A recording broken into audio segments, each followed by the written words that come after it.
Okay, let's unpack this. We're really looking at a critical situation here. This long simmering conflict between Iran and Israel, it seems to have just exploded. And it's pulling in major global players now. So today we're diving into these really intense recent military actions. And maybe most significantly, the direct U.S. involvement. Quite surprising. Yeah, absolutely. And our goal here with this deep dive is really to sift through all the noise. Yeah. Using the source material we have, we want to understand the key events, the immediate fallout, and these pretty concerning global ripples. What's striking is just how fast everything happened, the speed, especially looking at those key dates, June 13th, 2025, and then just over a week later, June 22nd. Right, June 13th. That seems to be the flashpoint. Israel launches these surprise airstrikes. And they weren't just random targets, were they? We're talking major Iranian nuclear sites, Natanz, Fordo, Isfahan, crucial facilities, plus bases belonging to the IRGC, the Islamic Revolutionary Guard Corps, and missile sites, too. And the initial reports mention, well, significant casualties, high-ranking IRGC people, nuclear scientists even, and lots of damage. Exactly. But then comes June 22nd. That's a huge development. The U.S., under President Trump, actually joins the fight. Operation Midnight Hammer, they called it. Quite a name. And they bring in the heavy stuff, B-2 stealth bombers, Tomahawk missiles, hitting Fordo, Natanz, and Isfahan again. This is really the first time the U.S. has directly engaged militarily like this in this specific conflict. It changes the whole equation. Okay, so after Israel's initial pretty devastating strikes, how did Iran react? Because they hit back hard, didn't they? Oh, definitely. Swiftly and quite brutally. They launched dozens of missiles and drones toward Israel pretty quickly.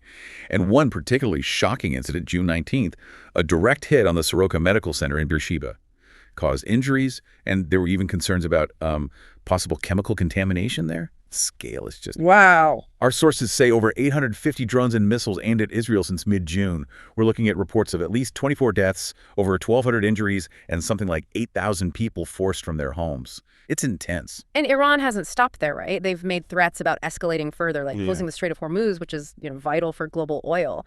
Meanwhile, Israel is making its own claims, destroying Iranian fighter jets, missile launchers. Right, F-5 jets, 8 launchers, hitting military sites near Desful and Isfahan airports. Yeah. They say they used over 20 fighter jets, striking near Tehran too, and up near the Caspian coast. Missile storage, launch sites, it's tit for tat, but escalating. Beyond the military moves, though, the human cost, it sounds awful on both sides. It really is.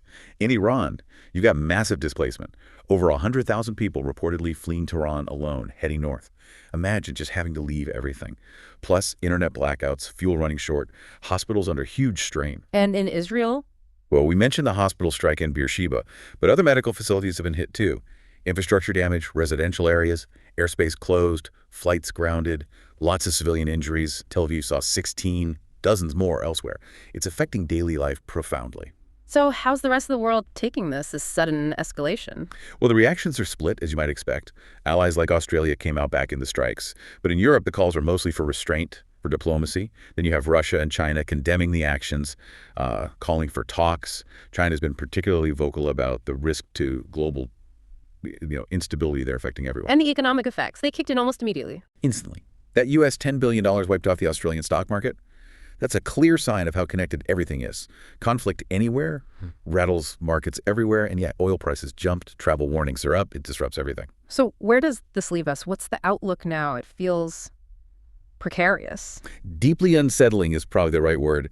Israel's saying they're not done. Basically, they have other goals beyond just the nuclear threat. Iran's threatening potentially daily missile attacks, and that Strait of Hormuz threat is still hanging there.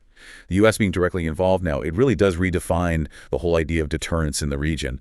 And the big worry internationally is, could this pull the U.S. in deeper? Could it eventually involve powers like China or Russia more directly? It's a real concern. So, boiling it down, we've seen an incredibly rapid, intense escalation. The impacts are immediate, devastating, and the global ripples are just starting to spread out. Which really brings up a crucial question, doesn't it? We live in a world that's already juggling so many complex geopolitical issues.